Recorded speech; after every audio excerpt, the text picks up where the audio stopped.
Hello students, welcome to our class. তো আশা করি তোমরা অনেক ভালো আছো। তো আজকে আমরা খুবই গুরুত্বপূর্ণ একটা ক্লাস নিয়ে আসলাম। গুরুত্বপূর্ণ কেন বলতেছি, কারণ হলো আজকে আমরা সেট প্রকাশের পদ্ধতি নিয়ে পড়াশোনা করব। তো সেট প্রকাশের পদ্ধতি যদি আমরা ভালোভাবে শিখতে না পারি, তাহলে সামনের ম্যাথ গুলা কোনোভাবেই করতে পারবো না। কিসের জন্য করতে পারবো না, সেটা আমাদের আজকের ক্লাসটা ফুল করো, এরপর ইজিলি বুঝতে পারবা। তো এখানে আমাদের দেওয়া আছে যে সেট আমাদের দুই ভাবে প্রকাশ করতে পারি, অর্থাৎ সেট দুই পদ্ধতিতে প্রকাশ করা যায়। একটা হচ্ছে তালিকা পদ্ধতি, অর্থাৎ রোস্টার মেথড বা টেবুলার মেথড, আর একটা হচ্ছে সেট গঠন পদ্ধতি বা সেট বিল্ডার মেথড। আবার বলতেছি যে সেট দুই ভাবে প্রকাশ করা যায়, একটা হচ্ছে তালিকা পদ্ধতি আর একটা হচ্ছে আমাদের গঠন পদ্ধতি। তো তালিকা পদ্ধতি কাকে বলে, যদি সংজ্ঞাটা একটু দেখে নিতে যাই, তো তোমরা এটা সংজ্ঞাটা একটু দেখে নিতে পারো, কারণ পরীক্ষা আসলেও আসতে পারে। তো সেট তালিকা পদ্ধতি কি, যে এ পদ্ধতিতে সেটের সকল উপাদান সুনির্দিষ্টভাবে উল্লেখ করে দ্বিতীয় বন্ধনীর মধ্যে আবদ্ধ করা হয় এবং একাধিক উপাদান থাকলে কমা ব্যবহার করে উপাদানগুলো আলাদা করা হয়।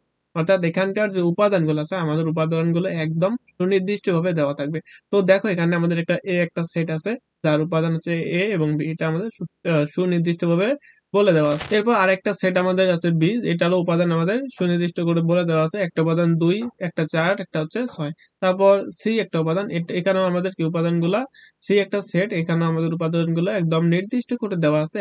মনে করো যে এখানে তিনটা নাম আছে, নিলয়, তৃষা, শোভা, অর্থাৎ এগুলো আমাদের একদম সুনির্দিষ্ট ভাবে দেওয়া আছে।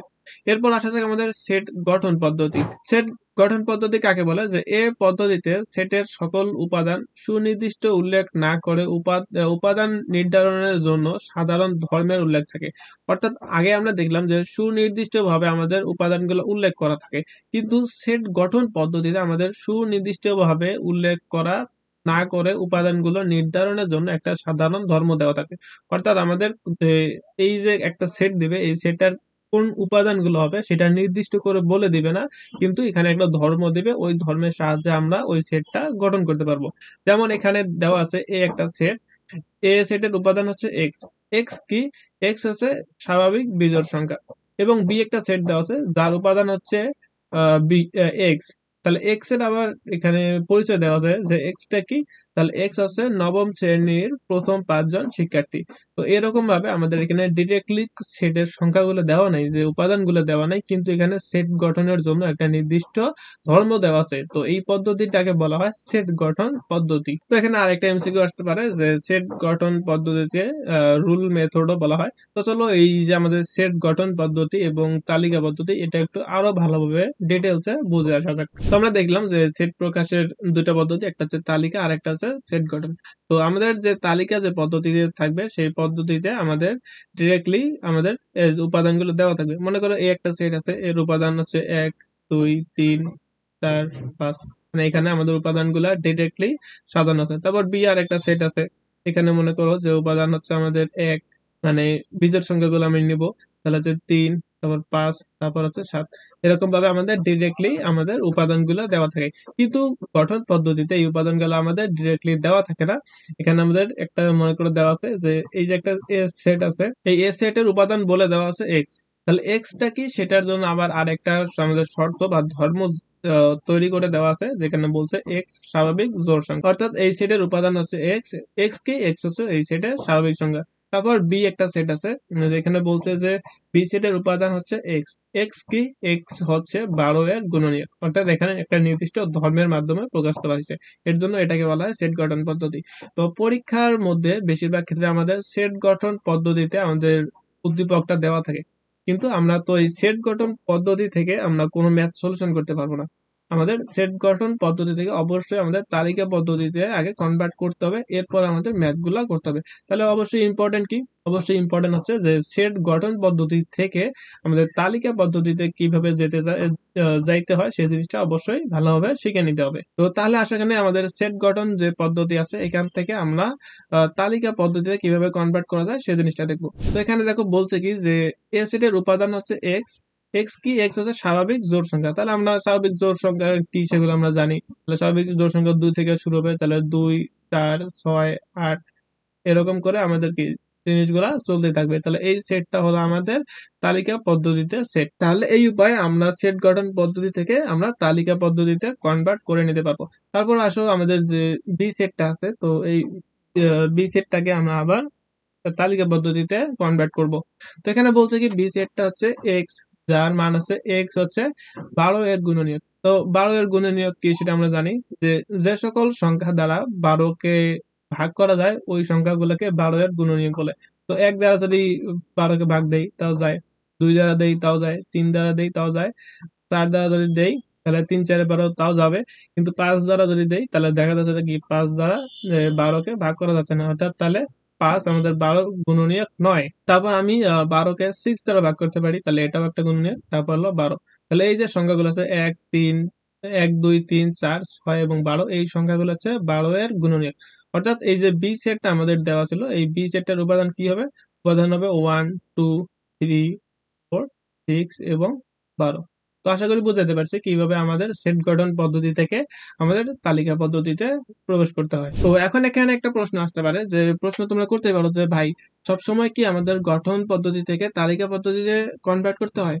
আসলে অ্যান্সারটা না। আমাদের এখানে অনেক সময় প্রশ্নে একটা আমাদের তালিকা পদ্ধতিতে দেওয়া থাকে, এখানে বলে যে এই আমাদের সেটটাকে গঠন পদ্ধতিতে কনভার্ট করো, অর্থাৎ আমাদের তালিকা পদ্ধতি থেকে গঠন পদ্ধতিতেও অবশ্যই প্রবেশ করতে হবে। তো এখানে একটা সেট দেওয়া আছে, সেটা হলো আমাদের তালিকা পদ্ধতিতে দেওয়া আছে।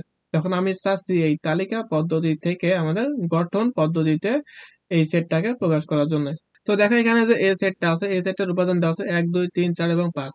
এই এ সেটটাকে যদি আমি গঠন পদ্ধতিতে প্রকাশ করতে যাই, তাহলে প্রথমে আমাদের যে কোনো একটা ভেরিয়েবল ধরে নিতে হবে। তো আমি ধরে নিলাম যে এ এ এ সেটের উপাদান হচ্ছে এক্স। এক্স কি, এটা আমি যে কোনো একটা ধরে নিলাম। এক্স এখন কি সেটার এখন আমাদের পরীক্ষাটা দিতে হবে, মানে ব্যাখ্যাটা দিতে হবে। তো এখানে এখানে এক্স, তারপর এই যে চিহ্নটা আছে এটাকে আমাদের সাজ দ্যাট বলে। প্রশ্ন মনে রাখবা যে এক্স দেওয়ার পর এখানে কোলন দিতে হবে, যেটাকে আমাদের সাজ দ্যাট বলে। তাহলে আমরা লিখতে পারি এক্স, তাহলে এক্স এর এখন ধর্মটা কি সেটা এখন লিখতে হবে। তাহলে এই সংখ্যাগুলো কি? এই সংখ্যাগুলো হচ্ছে স্বাভাবিক সংখ্যা। তাহলে আমি এখানে লিখবো যে এক্স স্বাভাবিক সংখ্যা। তাহলে আমি কি লিখলাম যে এই যে এ একটা সেট আছে, এই এ সেটের একটা ভেরিয়েবল আমি ধরে নিলাম এক্স। এখন এক্স এর ধর্ম কি সেটা আমাদের ব্যাখ্যা করতে হবে। তাহলে আমি ব্যাখ্যা করলাম যে এক্স হচ্ছে স্বাভাবিক সংখ্যা। তো এখানে তো স্বাভাবিক সংখ্যা বলতে আমি এক থেকে 1 2 3 4 শুরু থেকে একদম মনে করো শেষ পর্যন্ত, কিন্তু আমাদের এখানে এই সেটে কি সব আছে? এই সেটে কিন্তু সব নেই, এই সেটে শুধুমাত্র 1 থেকে 5 এর মধ্যে আছে। তাহলে এখানে আমাদের একটা শর্ত জুড়ে দিতে হবে, এখানে কমা দিয়ে আমরা লিখবো যে শূন্যর চেয়ে বড় এবং এক্স এর মান কত চেয়ে ছোট? 6 এর চেয়ে ছোট। এখানে লিখবো আমি 6 এর চেয়ে ছোট। এখানে আমাদের সেকেন্ড ব্র্যাকেট দিতে হবে। এটা কেন লিখলাম যে এক্স 0 এর চেয়ে বড়, 6 এর চেয়ে ছোট? কারণ এই যে আমাদের যে সংখ্যাগুলো আছে এই স্বাভাবিক সংখ্যাগুলা, এর যে রেঞ্জটা আছে 0 থেকে 6 পর্যন্ত।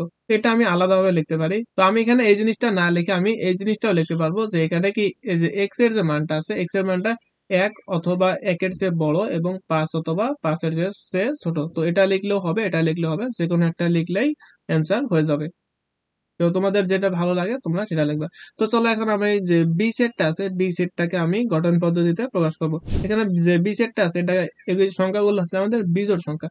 তাহলে এই বিজোড় সংখ্যা যেহেতু আছে, তাহলে আমাদের বিজোড় সংখ্যা আকারে আমাদের গঠন পদ্ধতিতে প্রকাশ করতে হবে। তাহলে আমি কি করব, যে প্রথমে একটা ধরে নিব যে বি এর একটা ভেরিয়েবল হচ্ছে এক্স। তো আমরা এখানে এক্স ওয়াই জেড যে কোনো একটা ধরতে পারি, কোনো অসুবিধা নেই। তাহলে এক্স এর এখন আমাদের ধর্মটা বলে দিতে হবে, যে কি বলে দেবো, এক্স স্বাভাবিক বিজোড় সংখ্যা। তো এখানে আমি বলে দিলাম যে এক্স স্বাভাবিক বিজোড় সংখ্যা। তো এখানে অবশ্যই দেখা যাচ্ছে যে আমরা তো জানি বিজোড় সংখ্যা 1 3 5 7 9 এরকম করে শুরু হলে এটার কোনো কি শেষ নেই, এটা আমাদের যদি অসীম পর্যন্ত যেতে পারি। কিন্তু আমাদের যে বি সেটটা আছে এই বি সেটের মধ্যে উপাদান আছে 1 থেকে 7 এর পর্যন্ত, 7 পর্যন্ত। তো এর জন্য আমাদের এখানে এই লিমিটটা আমাদের অবশ্যই ফিক্সড করে দিতে হবে। তাহলে আমি লিখবো 1 থেকে শুরু করে এক্স এর মান কত পর্যন্ত? 7 পর্যন্ত। তাহলে এটা আমাদের সেকেন্ড ব্র্যাকেট দিয়ে ক্লোজ করতে হবে। এটা হলো আমাদের গঠন পদ্ধতিতে প্রকাশ। তাহলে আশা করি আজকের ক্লাসটা ভালোভাবে বুঝাইতে পারছি যে তালিকা পদ্ধতি থেকে কিভাবে গঠন পদ্ধতিতে যাইতে হয় এবং গঠন পদ্ধতি থেকে কিভাবে তালিকা পদ্ধতিতে যাইতে হয়। তো তাও যদি বুঝতে না পারো, চলো এখানে কিছু প্র্যাকটিস আছে, প্র্যাকটিস গুলো একটু দেখে নিই, তাহলে আরো ভালোভাবে বুঝতে পারবো। তো দেখো এখানে আরেকটা জিনিস, তো আমরা যখন এখানে এই জিনিসটা প্রকাশ করলাম, তো এখানে আমি কমা দিয়ে লিখছি। তো কমা দিয়ে না লিখে এবং যদি লেখো তাহলে জিনিসটা আরো ভালো হয়।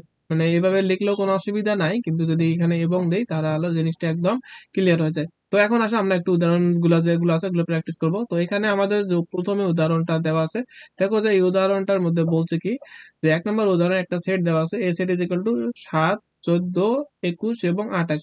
এই সেটটিকে গঠন পদ্ধতিতে প্রকাশ করা, অর্থাৎ এই যে সেটটা দেওয়া আছে এই সেটটা তালিকা পদ্ধতিতে দেওয়া আছে, এই তালিকা পদ্ধতি থেকে আমাদের সেট পদ্ধতিতে প্রকাশ করতে হবে।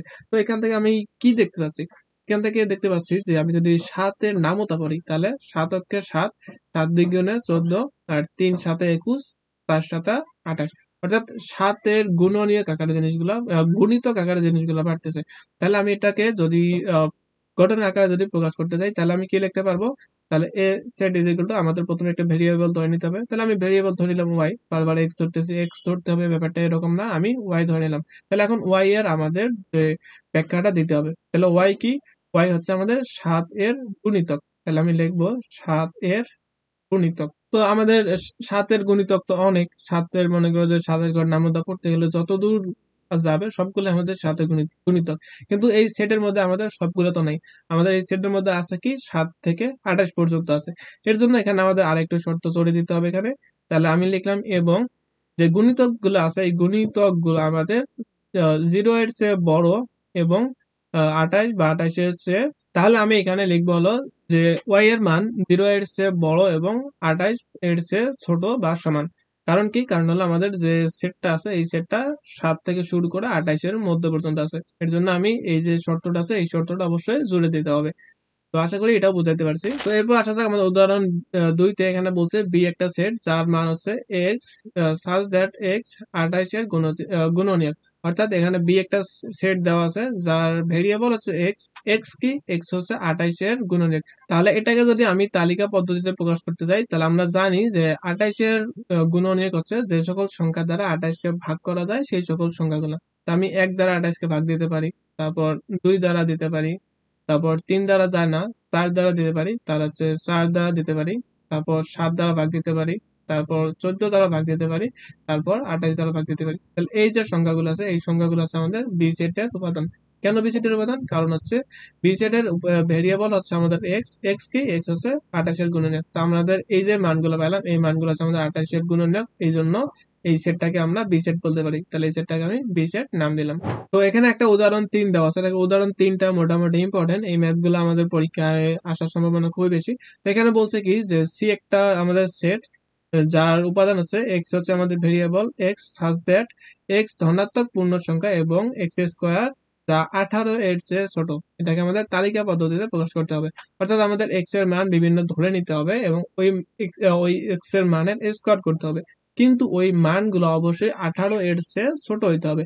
তাহলে আমি যদি এক্স এর মান যদি 1 ধরি, এক্স এর মান 1 ধরলাম, তাহলে এক্স স্কোয়ার এর মান কত হবে? 1 এর উপর যদি স্কোয়ার করি তাহলে সেটা 1 ই আসবে। তাহলে এক্স এর মান 1, এটা কি অবশ্যই 18 এর চেয়ে ছোট। তাহলে এই মানটা আমরা নিতে পারবো, এটা আমরা নিতে পারবো। এরপর যদি আমি এক্স এর মান 2 ধরি, এক্স এর মান যদি 2 ধরি তাহলে এক্স স্কোয়ার এর মান কত হবে? এক্স স্কোয়ার এর মান অর্থাৎ 2 স্কোয়ার এর মান হবে, তো এটাও আমাদেরকে 18 এর চেয়ে ছোট, তাহলে এটাও আমি নিতে পারবো। এরপর আসা যাক এক্স এর মান হচ্ছে 3, তাহলে এক্স এর মান 3 নেই, তাহলে এক্স স্কোয়ার এর মান কত হবে? এক্স স্কোয়ার এর মান হলো আমাদের 3 এর উপর স্কোয়ার করলে হয় 9, এটাও আমাদের 18 এর চেয়ে ছোট, তাহলে আমি এটাও নিতে পারবো। তারপর যদি আমি এক্স এর মান 4 ধরি তাহলে এটা যদি আমি এক্স স্কোয়ার করি অর্থাৎ x square is equal to 4 square, এই মানটা আমাদের আসতে আসতে কত 16, তাহলে এটাও কি, এটা আমাদের 18 এর চেয়ে ছোট, তাহলে আমি এটাও নিতে পারবো। এখন যদি আমি এক্স এর মান 5 নেই তাহলে এক্স স্কোয়ার এর মান অর্থাৎ 5 স্কোয়ার এর মান আসতেছে 25। কিন্তু আমাদের বলছে কি এটা আমাদের অবশ্যই 18 এর চেয়ে ছোট হতে পারে, তাহলে এখানে আমাদের লেস দেন চিহ্ন আছে। কিন্তু এই যে আমাদের এখানে 25 চলে আসছে, তো এই 25 কি 18 এর চেয়ে বেশি হয়ে গেছে, তাহলে এটা আমাদের অবশ্যই নেওয়া যাবে না। তাহলে এরপর আমি যদি 6 এর উপর স্কোয়ার করি তাহলে 36, তাহলে এর পরবর্তী যে সংখ্যাগুলো আছে সেই সংখ্যাগুলোকে যদি আমি স্কোয়ার করি সেই সংখ্যাগুলো অবশ্যই সেটা 18 এর বড় হবে, তাহলে ওই সংখ্যাগুলো আমাদের নেওয়া যাবে না। কিন্তু তাহলে আমাদের অ্যান্সার কি হবে? অ্যান্সার হবে কি এই এক্স এর যে মানগুলো সেগুলো, এই এক্স স্কোয়ারের মানগুলো কিন্তু না। আমাদের বলছে কি যে সি যে সেটটা আছে সেই সি সেটের উপাদান আছে এক্স। তাহলে এই যে এক্স এর মান 1, তারপর 2, তারপর 3, তারপর 4, এই যে 1 2 3 এবং 4 এগুলো হচ্ছে আমাদের এই সি সেটের উপাদান। 5 নয়, কারণ হলো 5 এর উপর স্কোয়ার করলে সেটা 18 এর চেয়ে বড় হয়ে যাচ্ছে। তাহলে এখানে যে সি সেটটা আছে এই সি সেটটাকে আমি তালিকা পদ্ধতিতে যদি প্রকাশ করি তাহলে অ্যান্সার গুলো কি হবে? 1 2 3 এবং 4, তাহলে 1 2 3 এবং 4। তাহলে এটা আমাদের তালিকা পদ্ধতিতে প্রকাশ করা হয়ে গেল। তো দেখো এখানে কয়েকটা কাজ দেওয়া আছে। কাজের প্রথম যে ম্যাথটা দেওয়া আছে এটা যদি করতে যাই, দেওয়া আছে সি একটা ফাংশন যার মান হচ্ছে -9 -6 -3 3, তারপর 3 6 9, অর্থাৎ যে আমরা এখান থেকে মানগুলো দেখতে পাচ্ছি, আমাদের তালিকা পদ্ধতি থেকে যে সেটগুলো থাকে, শুধুমাত্র যে একটা উপায়ে আমাদের গঠন পদ্ধতিতে প্রকাশ করা যায়, ব্যাপারটা এরকম না। আমরা যে কোনো উপায়ে আমরা ব্যবহার করতে পারি। আমি যে কোনো একটা করতে পারি, তোমাদের গাইডে যে কোনো একটা উপায়ে করতে পারি, কোনো অসুবিধা নেই। কিন্তু আমাদের শর্তটা অবশ্যই এই যে সেটের যে উপাদানগুলো আছে এই উপাদানগুলোকে ফুলফিল করতে হবে। তাহলে আমি কি লিখতে পারি, এই সি সেটকে যদি আমি গঠন আকারে প্রকাশ করতে চাই, আমি লিখবো এখানে, আমি একটা ভেরিয়েবল ধরে নিলাম এক্স। এক্স কি? এক্স হচ্ছে আমাদের তিনের গুণিতক। আমরা এখানে দেখি যে 3 6 9 এরকম করে কি জিনিসগুলো আমাদের বাড়তেছে। তাহলে আমি এখানে কি লিখবো, এক্স সাজ দ্যাট এক্স হচ্ছে 3 এর গুণিতক। এবং এখানে আমাদের অবশ্যই একটা লিমিট এখানে অবশ্যই একটা ফিক্সড করে দিতে হবে। আমাদের লিমিটটা কি, যে -9 এর চেয়ে বড় এবং +9 এর চেয়ে ছোট। তাহলে আমি এখানে লিখতে পারি যে -9 y, তারপর এখানে হচ্ছে আমাদের 9, অর্থাৎ এখানে যে মানটা হবে আমাদের -9 থেকে শুরু করে +9 এর মধ্যে হবে, সেই সংখ্যাগুলো অবশ্যই কি 3 এর গুণিতক হবে।